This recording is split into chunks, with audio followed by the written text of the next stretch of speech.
Hello everyone at Greenwich University. When Anil called me 3-4 days back, I was wondering that how I am going to present this.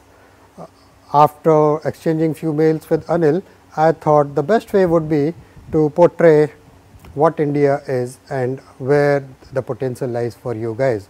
So, what I have done a presentation for you guys for this special occasion, and I will try making my point of views so that you are able to understand where the potential in India lies. Here you go. So, I am calling India the riding the tide of growth.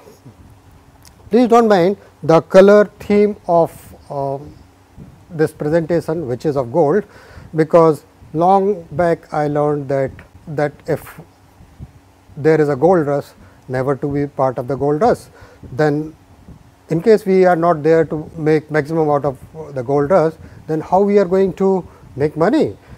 Eventually, I realized it is not the people who are part of the gold rush, they earn their money, but people who service them earn the money.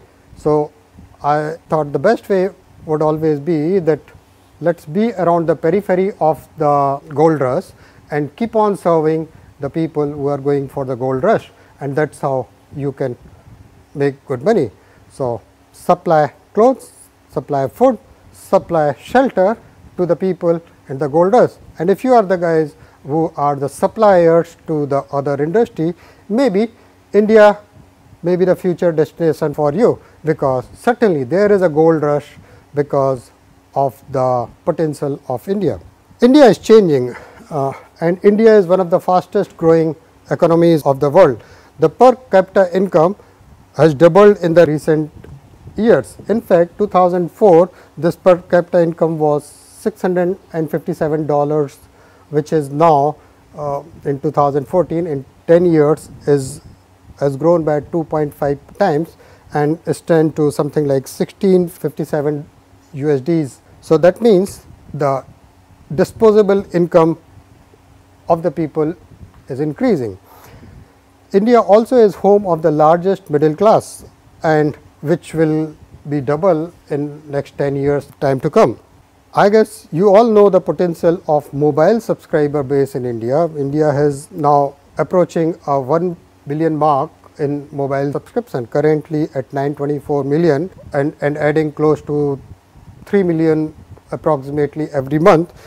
Time is not very far when we will have a billion population of mobile users. 70% of population of India is 35 years and below. That means India is young. To give you some more data, India produces almost around 1000 movies every year, which means every day approximately 3 movies gets released here in different languages.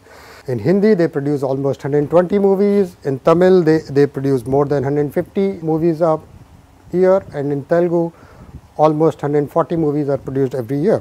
Total number of newspapers stands at 82,000 plus. Yes, I am right, 82,237 newspapers are registered in India, which is I guess pretty huge. There are 828 satellite news channels. These are the news channels which are beamed to Indian population in different languages every day. There are more than 420 satellite entertainment channels in this country. There are 780 spoken languages, out of which 22 are the official languages. India is changing. India is changing fast. India is now adopting the Western look. People's attitudes are changing here. There is increased awareness, and spending on the grooming and lifestyle is also increasing, and people are with high disposable incomes in this country now, and this has resulted in terms of increased affordability due to the role of banking.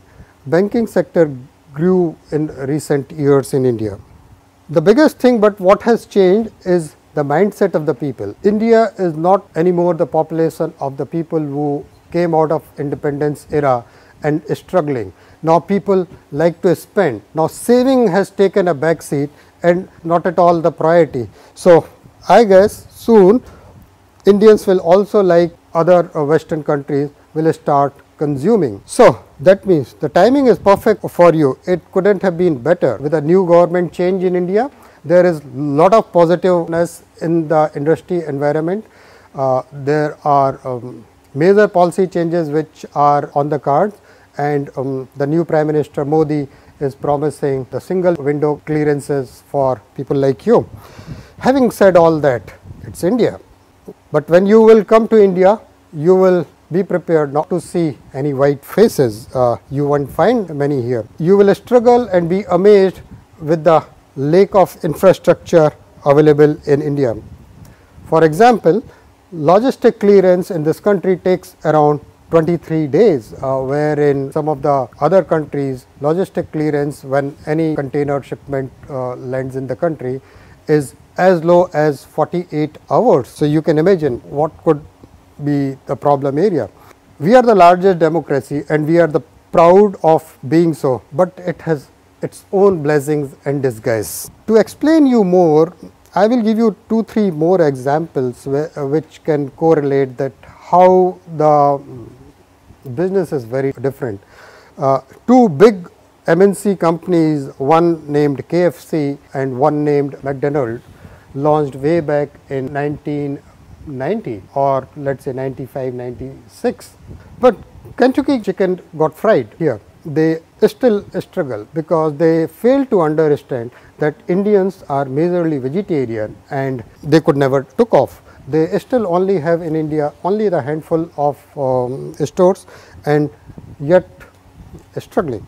Another great company I would talk is the Kellogg's. Kellogg's failed miserably in India, though they came in late 80s kind of thing, but they yet struggle because they fail to understand the food habit of Indians. Indian consumes milk boiled and usually the hot. When you put hot milk in cornflakes, it becomes soggy and not eatable, wherein rest of the world consumes cornflakes with the cold milk. And also the Indian cuisine is full with savories and homemade kind of preparations which works as breakfast. But on the other hand, we have some great success stories wherein people were able to understand the Indian habits and made maximum out of it. The best example could be the McDonald's. McDonald's realized that Indians are vegetarians and they like to eat vegetarian. They do not go to the places where no vegetarian is available, and that is why they invented aloo tikki burger in India. And no wonder still the 80% sales of McDonald's India comes from aloo tikki burger. I can keep on speaking with these kind of examples to you guys, but that may be the endless. India is not only about the spiritual powers, people integrity, but is also has the unique rhythm. I always call it rhythm of India. It's like elephant moving it at its own pace, which cannot be buzzed by anyone. The best way is that you come, you adopt the culture, you design your products the way the Indian consumes, and maybe the Indians will open the door. Indian retail environment is changing. Now there are big shopping malls in India, which is the direct indicator of changing India and the Indian mindset. However, the formula of success will be, it can only be achieved through a long term effort rather than overnight success. So if you are prepared for a long term haul, I guess India may be the next destination you would be looking at. I guess this small piece of information was helpful for you guys and you enjoyed this presentation. Thank you very much.